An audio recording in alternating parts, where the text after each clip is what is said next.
Congress, I have already been working on your behalf to, as a volunteer, to pass conservative legislation in Austin. I've been down there in the halls of the Capitol and talking to our legislators, and not just ours, but legislators statewide. Because as the chair of the Resolutions Committee, which is kind of the state party version of the platform, it's very important that we pass, Carl serves on there with me, that we pass really good legislation. As Republicans, we want our priorities, our principles, and our platform to become law.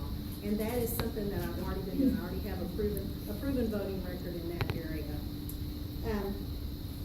My priorities include, among other things, reforming our property tax system and quality education for our children. I have a background in education, and to conserve and to preserve our constitutional liberties, which are under attack. I'm a firm supporter of the Second Amendment. Love that, and I have received an NRA AQ rating. I'm very proud of that. Also from the Texas State Rifle Association, AQ rating is the highest rating you can get as a candidate. I'm appointed by Governor Greg Abbott to serve on the Juvenile Justice Board for the state of Texas, and I appreciate his trust in me. I'm only one of 3 public members to serve on that board, and I hope tonight to earn your trust as well and your support as well. Thank you for having us.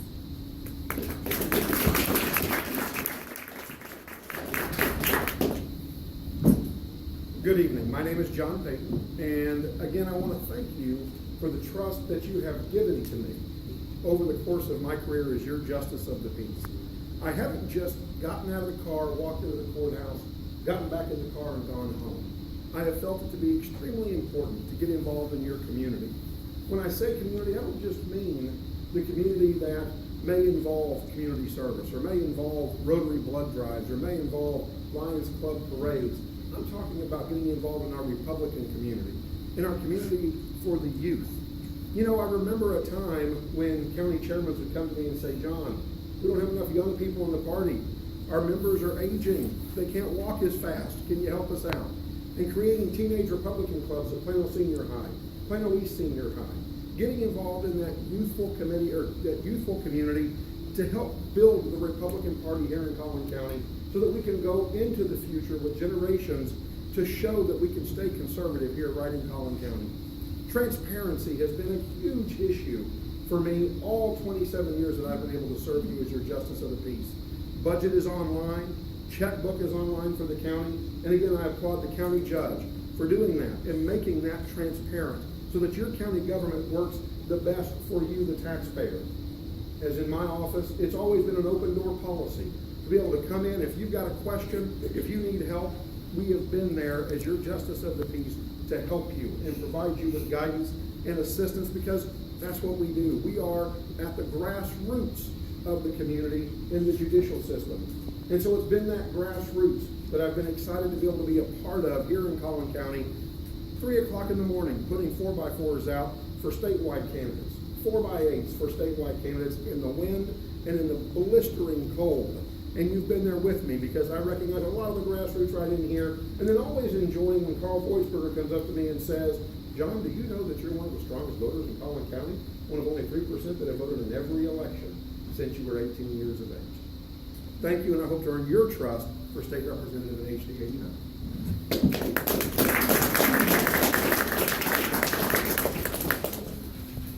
Okay. John, you're going to be first. Okay. You've heard the question. You've heard the question.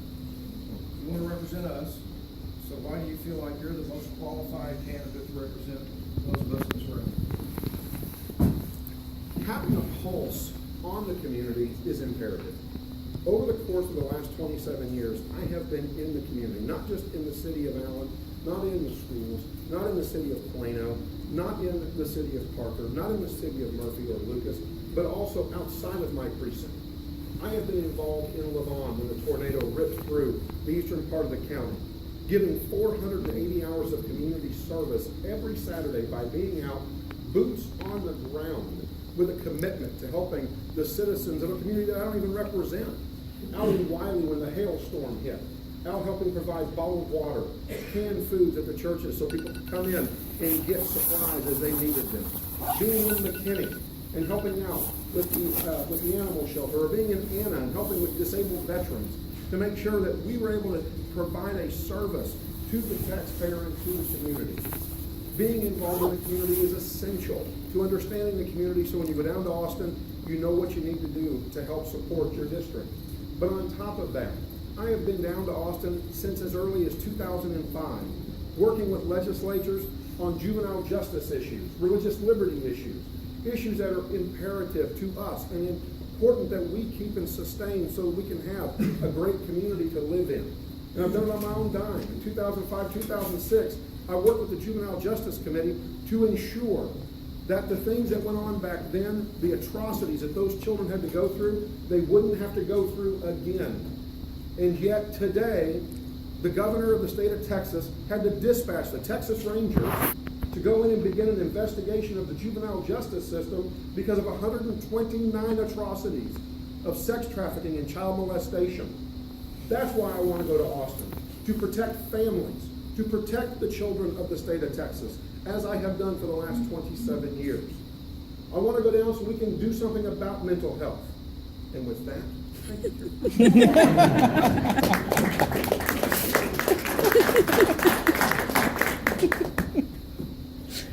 I mentioned in my opening statement how many different things I have already been working on in Austin, but let me just talk about it for a few minutes. I work statewide to try to replace our current speaker, Strauss. I worked with fellow Republicans across the state to help try and get first Ken Paxton elected to that spot, and then when Brian Hughes looked at it and Simpson looked at it, and then again when our own Scott Turner. I worked statewide to try and get a new speaker. I understand the complexities that go on in Austin because I've been down there in the battlefield, and I'm very proud to have done that. I'm very proud of my conservative pedigree that I have used through time to promote limited government and fiscal responsibility and an unashamed promotion of innocent life. I've never missed an opportunity to do something that is pro-life and to give and to serve time doing pro-life things. I'm an active member of my church, and that, my foundation as a believer, is very, very important. It's integral to me and to my integrity. But I think the thing that probably makes me most qualified to serve you in Austin is that I am someone that's pragmatic. I like to hear the problems, but I don't like to live in where the problems are. I like to look to the future and see what's next and how do we solve that? How do we work for what's next and what do we need next? And I am so looking forward to doing that as the next representative from House District 89, working for our conservative values and our conservative principles and our conservative platform.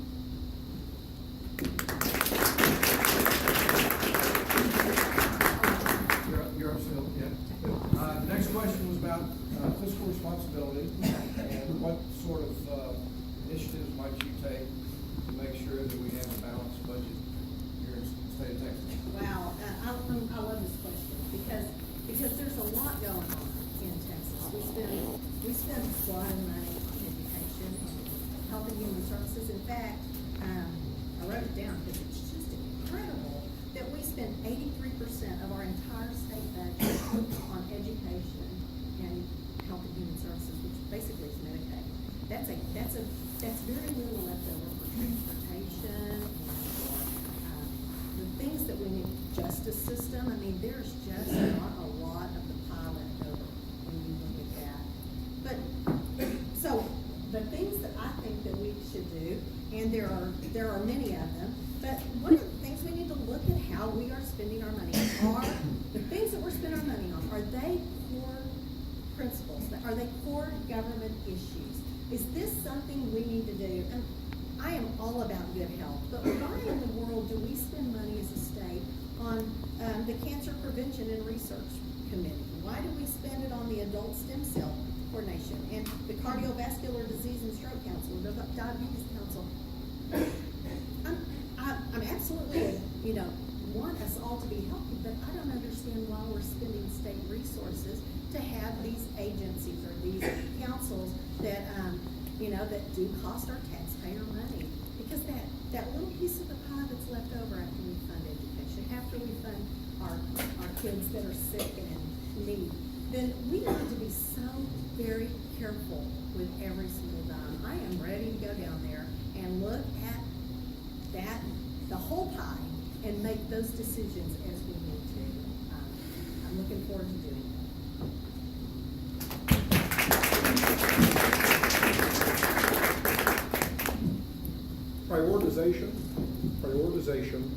Prioritization. We are not prioritizing what we spend money on. Why is it we complain that we need to throw more money at education, but yet we have a Texas Art Commission or a Texas Film Commission? What benefit do Texans, when it comes to the core belief of government and what the core function of government is, what does that play? What role does that play in those core functions? The Texas Lottery Commission, help me out with this. That budget is astronomical, and yet the benefit to children in the state of Texas is nominal. It's like we're paying bureaucrats so that they can have a job to run the Texas Lottery Commission, and it doesn't do anything for Texans. We have to learn to prioritize our budgeting. If you have a budget of $5,000 and you earn $5,000 a month, you don't go out and buy a boat because you got to pay your rent. You don't go out and buy a new car because you got to pay for your insurance. You don't go out and buy a new jacket because you got to be able to pay for the food that you need to eat. You don't go out and you don't buy a new pair of shoes because you need water. All of the things that Texas needs to focus on, which are the core functions of government, and prioritizing is the first step in being able to have a balanced budget, Mark. Number two is that we have to look very deeply at why it is we don't zero-based budget. If Philip wants to make money in his company, he better zero-based budget and better watch every dollar like his father did to build the business that he's got. Because if he doesn't, he goes bankrupt. And so why aren't we breaking down that budget and requiring these departments to be zero-based budgeters? Number three, I go back to transparency once again. Judge Keith Self did a great job putting our budgets and our checkbooks online. The state of Texas is not transparent when it comes to budgeting, and we need to fix that. And that is the third element in which we must go down to Austin to take care of it. You want to fix education reform? Those three things are a start.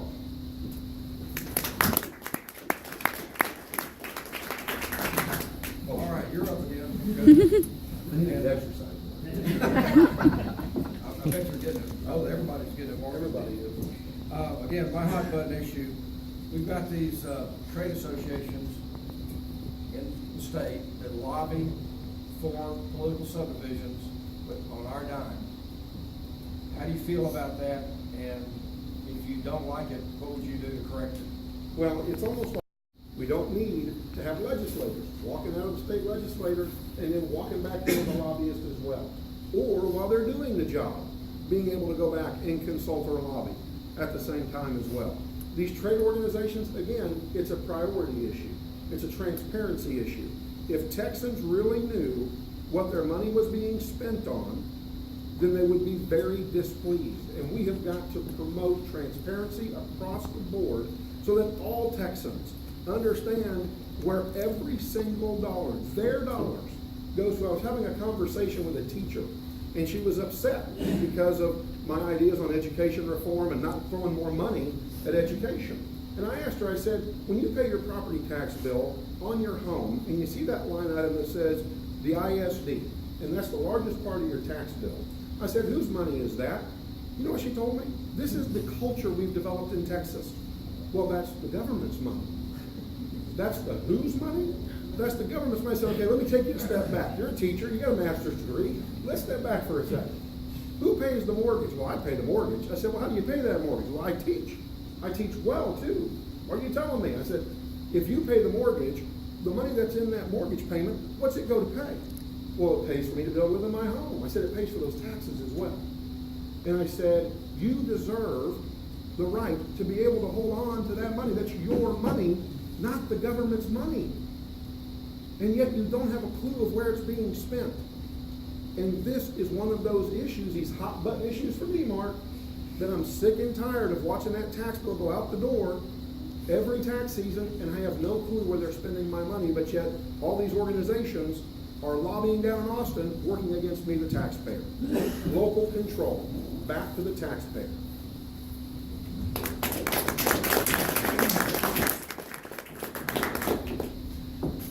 Did you know that last year, 2017, taxpayers spent an estimated $41 million on lobbyists? Lobbyists who were working, spending your money to get more of your money. It's unconscionable. How did we get here? How did we get here? You know, the city of Austin alone, where they don't even have to travel to lobby, did you know they spend $1 million a year in the last legislative session? $1 million on lobbyists from their city budget. If you're a taxpayer in Austin, that's got to be outrageous. Outrageous. They have 14 that are on staff. No, 14 lobbyists. Some were under contract and some were on staff. In Austin alone. If you lived up here, they were lobbying in order to annex your property without proper authority or proper the way to go through it. I can't believe that. This is so un-American.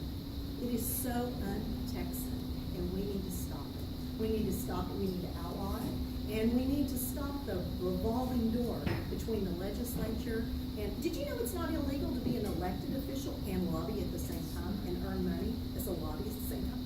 That is incredible. These things are very quick fixes. Shouldn't be able to be an elected official and take money as a lobbyist, and you shouldn't be able to be walk out of the door as a legislator and come right back in as a paid lobbyist. And these things are something we need to stop and stop it now. Stop taxpayer monies being used to lobby to take our money.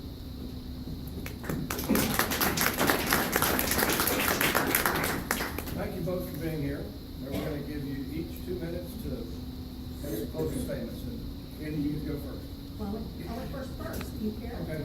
Ladies first. Doesn't matter. Rock, paper, scissors. I care deeply about our state nation. I'm a mom of 3 daughters. I've got 5 grandkids. We've got 3 more on the way, and it's so important to me. I love being an American. I'm so proud of that. But honestly, so excited that I won the lottery and got to be a Texan too, because we're the best place. But you know what? It's not going to be the best place if we're not really careful, if we're not vigilant. We need to leave Texas without debt passed down to our kids, or without bad legislation that stifles growth and doesn't allow them to get out of college and get a good job. We want Texas that is better than it is today, and that is what I'm going to do. I'm so excited about that. I am guided by my core principles of limited government, dedication to fiscal responsibility, and an unshakable commitment to protect all businesses alike. My endorsements include many of you in this room, but they also include people who are already serving at the legislature and think that I would be a colleague, like Representative Scott Sanford and Representative Matt Shaheen, former Representative Scott Turner, who ran against Speaker Strauss. Over 500 of my neighbors and friends and conservatives in the area have endorsed me as well, including Jonathan Sines of Texas Values, of Ann Hettinger, of Concerned Women of America, Grassroots McKinney, the Texas Homeschool Association, I already mentioned the NRA, and our own HD 89 voter, Kelly Shackelford, the president and CEO of First Liberty. So proud that he has joined others in committing to vote for me. Tonight I'd like to ask you as well for your vote. I would be honored to serve you. I'm Candy Noble, and I am running for House District 89.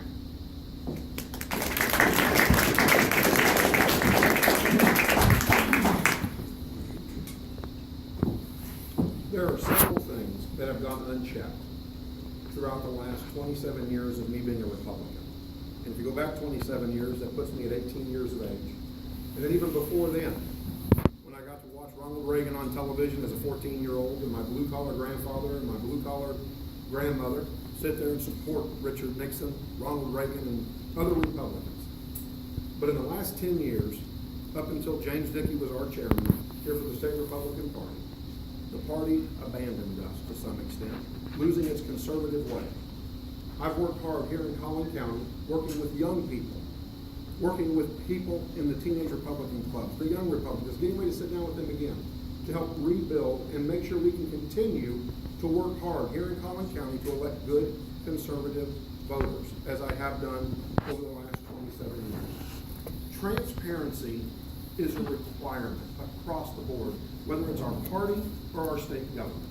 Carl Voitsberger, I'm proud of him as my representative because he was one of the first ones to take a picture of his vote for James Dickey and put it on Facebook and say, this is who I'm voting for. I wish the rest of our party had done that. It saddens me to look now and read the Dallas Morning News, the Gainesville newspaper, the Denton newspaper, and see that all that work that I did down in the state legislature with our state legislators here in Collin County and across the state of Texas, all to go to waste when 129 counts of sexual molestation and sex trafficking is back occurring again here in the juvenile justice system.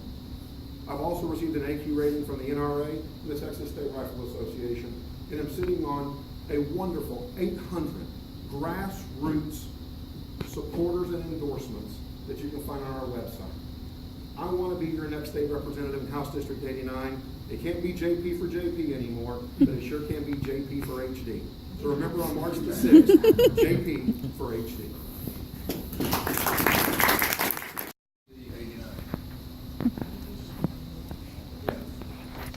She would vote differently than Jody Alford. Well, for me, it would be the speaker. I don't know. That's the biggest one, is the speaker issue. But of course, we don't get to vote for the speaker. I'm very excited about that. And truly, it is the idea of going into a Republican caucus and hashing it out and finding a speaker of the House that's got a 90% rating and report card from Empowered Texans and Right to Life. That's what we're looking for.